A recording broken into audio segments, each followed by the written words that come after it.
You can use the Microsoft Bing app or Google Chrome. But we're using the app first, then we use Google Chrome.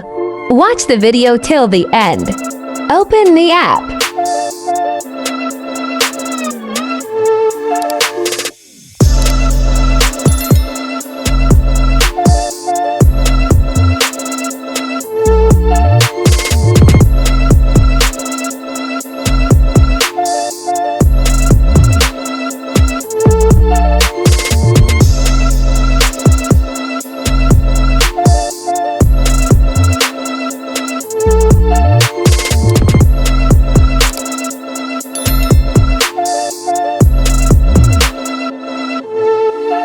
You can get the prompt in description of this video. Copy that prompt and paste it. Click on Create.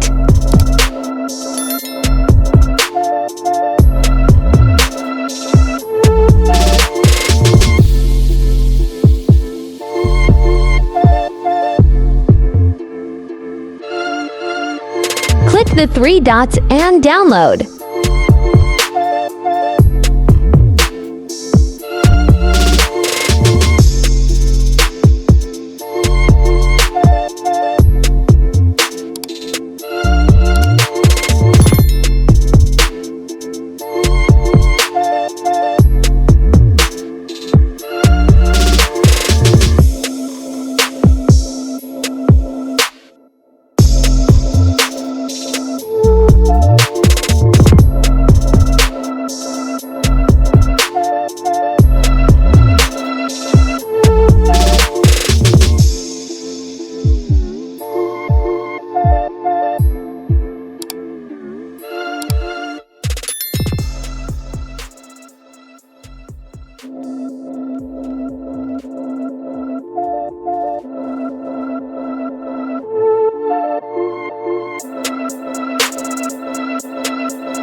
And you can change the name and add your